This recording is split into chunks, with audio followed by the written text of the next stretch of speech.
So we have finished convex mirror and concave mirror, nature of images in various regions. There will be always three regions. One is from real object. So real object ki pole nunchi focus ki oka region, focus nunchi center of curvature ki oka region, center of curvature nunchi infinity ki inkoka region. Adi three regions. Ade virtual anuko behind the mirror oke oka region untadi akkada. Okay na? So now let us see the velocity of object and velocity of image. The plane mirror lo manaki ela vachuntadi velocity of object and velocity of image. So two cases, when it is going perpendicular to the mirror and along the principal axis, another one is parallel to the mirror and perpendicular to the principal, perpendicular to the mirror oka case and the mirror ila undi anuko rendu cases, idi oka case, idi oka case. So this will be inverted ila. So this is remains same అన్న కేసులో మనం discuss చేసాం.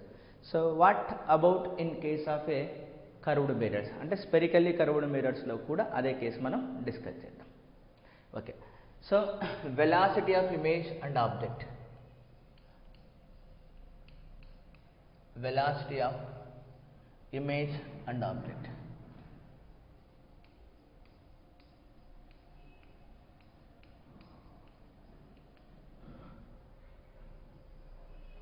velocity of image and object. So velocity of image and object lo any mirror తీసుకోవచ్చు మనం. So any mirror you can take. So then again, so for example if I am taking like this, so this is the pole of the mirror.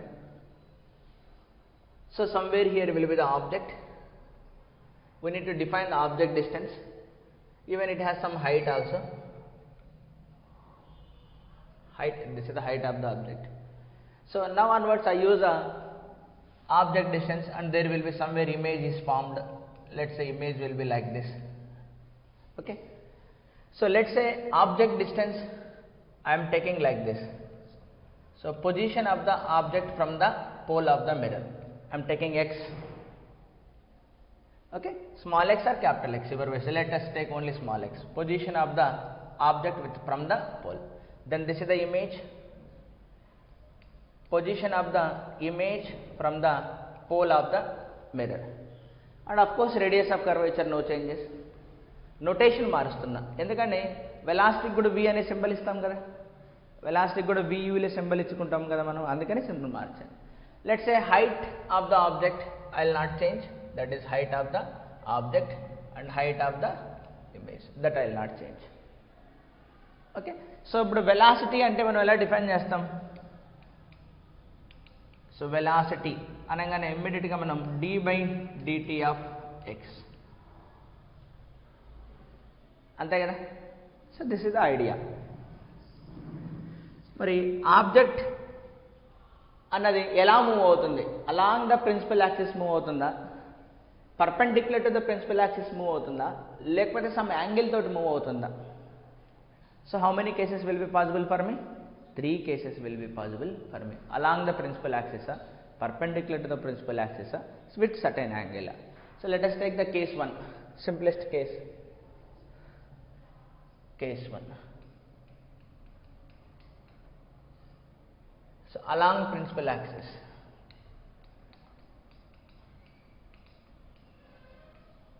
along principal axis. So object is moving along the principal axis. So in that case, so only this x coordinates are varying. So this is the mirror. At a given instant, object will be here and it is having a velocity only in this direction. This is the velocity of the object with respect to pole. Then I need to estimate, somewhere here will be the image, then what is the velocity of the image? అంటే అది ముందుకు వెళ్తుంటుందా ఎన్నికి వెళ్తుంటుందా, that I don't know, that we need to predict. So it can be moving forward or it can be moving back. చూద్దాం, ఈ formula వాడదాం. What is the mirror equation? 1/v plus 1/, so mirror equation, so mirror equation, so జనరల్గా మనం 1/v plus 1/u is equal to 1/f అని వాడతాం, లేదా 2/r. So ఇప్పుడు v ప్లేస్లో ఏం పెడుతున్నాం మనం this is distance of the image. So ఇమేజ్ని ఇలా రాసాము మనం. So 1/x image from the pole plus 1/object from the pole, that is equal to 1/f. అంతేనా? దీన్ని డిఫరెన్షియేషన్ చేద్దాం. So differentiate mirror equation with respect to time. Differentiate mirror equation with respect to time. So 1/x differentiation కావాలి. 1/xకి ఏమొస్తుంది? -1/x² వస్తుంది. ఏంటి formula మనకు? d/dx of x power n will be is equal to n into x power n minus 1. అంటే 1/x అంటే -1 అన్నట్టే కదా, x power -1 అని. సో d/dx ఆఫ్ 1/x అంటే x power -1 అని. సో అప్పుడు ఏమొస్తుంది నాకు? -1 ఇంటూ x power -1 -1 అంటే -2 అంటే ఏమొస్తుంది? ఇది -1/x². ఇది. సో ఇది డిఫరెన్షియేషన్. ఓకే, కానీ ఇక్కడ మనకు ఎక్స్ని టీతో పాటు చేస్తున్నాం. అంటే ఇక్కడ ఏముంది నాకు? d/dt ఉంది. దీనికి ఫార్ములా ఏంటంటే సేమ్ అదే వస్తుంది, n into x power n minus 1, లాస్ట్లో మళ్ళీ dx/dt వస్తుంది. అర్థమైందా? అప్పుడు ఇక్కడ x ఉందనుకో ఏమొస్తుంది? dx క్యాన్సిల్ అయ్యి ఏమొస్తుంది మనకు? 1. ఇక్కడ x ఉండి ఇక్కడ y ఉండి, లేదా ఇక్కడ x ఉండి ఇక్కడ సమ్ t ఉండి, ఇక్కడ x ఉండి సమ్ z ఉంటే ఏమవుతుంది? ఈ ఫామ్లో పాటు అడిషనల్గా ఇంకొక టర్మ్ వస్తుంది. ఓకే, గుర్తుపెట్టుకోవాలి మనకి. ఇప్పుడు చూద్దాం. ఇక్కడ దీన్ని ఏం రాసుకోవచ్చు మనం? x power -1 image from the pole plus x power -1 object from the pole is equal to, of course ఇది కాన్స్టెంటే, దీన్ని ఏం చేయనవసరం లే, ఫోకల్ లెంత్ కాన్స్టెంట్ కాబట్టి 1/f విల్ బి కాన్స్టెంట్. దీన్ని డిఫరెన్షియేషన్ చేయాలి. So d/dt of x power -1 plus d/dt of x power -1. So d/dt of constant. Constant చేస్తే ఏంటి? 0 కదా. దీన్ని చేస్తే ఏమొస్తుంది మనకు? -1/x² పాటు మళ్ళీ dx/dt. సో -1/x² పాటు d/dt ఆఫ్ మళ్ళా -1/x² పాటు d/dt ఆఫ్, దీన్ని చేస్తే మనకేమొస్తుంది? 0. ఇక్కడ ఉంది d/dt ఆఫ్ x అంటే ఏంటి? వెలాసిటీనేనా? d/dt ఆఫ్ x అంటే వెలాసిటీనేనా? This is the velocity of image with respect to pole. This is the velocity of object with respect to pole. So దాని నుంచి నాకేమొస్తుంది? -1/x². So velocity of the image from the pole, కావాలంటే ఇట్లా పెట్టుకో, -1/x².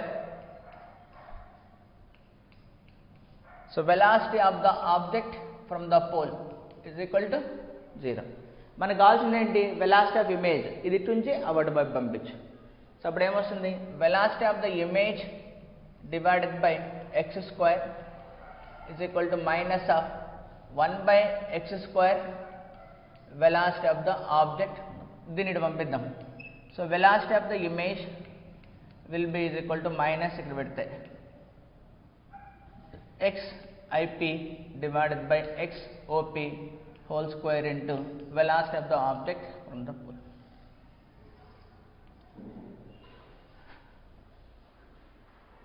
Okay? So now one thing you remember here. So remember that velocity of object from the pole is velocity of the object minus velocity of the pole, and velocity of the image from the pole of the mirror is velocity of the image minus velocity of the pole. ఎందుకని ఇవి mirror కూడా move అవ్వచ్చు కదా కొన్నిసార్లు. So in the mirror is also moving.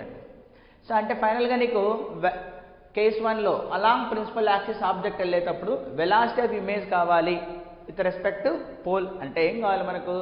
Velocity of the object ఇచ్చి ఉండాలి ప్రాబ్లంలో, దాంతోపాటు ఆబ్జెక్ట్ లొకేషన్ ఎక్కడుందో తెలియాలి. ఆబ్జెక్ట్ లొకేషన్ తెలిస్తే ఆటోమేటిక్గా ఈ ఫామ్లో ఉపయోగించి ఇమేజ్ లొకేషన్ కనుక్కోవచ్చా?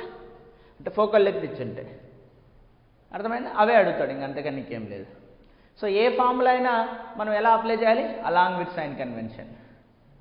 అంతే, అది మర్చిపోకూడదు. ఇప్పుడు నేను ఏదో ఇక్కడ కాన్కేవ్ మిర్రర్ పెట్టి డిరైవ్ చేశాను కదా, is it valid only for concave mirror అని అనుకోకూడదు. It is valid for concave mirror as well as convex mirror. Thing is only spherical curved mirrors. Okay, అర్థమైందా ఎలా అప్లై చేయాలో? కేస్ 2 కూడా తీసుకుందాం. Okay, note. సేమ్ ప్లేన్ మిర్రర్లో ఎలా చేసింటామో అలాగే. సో ప్లేన్ మిర్రర్లో ఏమవుతుంది? Image distance is equal to object distance అవుతుంది. అంటే ఈ మ్యాగ్నిఫికేషన్ టర్మ్ ఎంత వస్తుంది మనకు? 1 వస్తుంది. కాబట్టి velocity of image is equal to minus of velocity of the object. ఇలా ఉంటాయి ఒకదానికొకటి. అంతే, ఇది స్పెషల్ కేసు.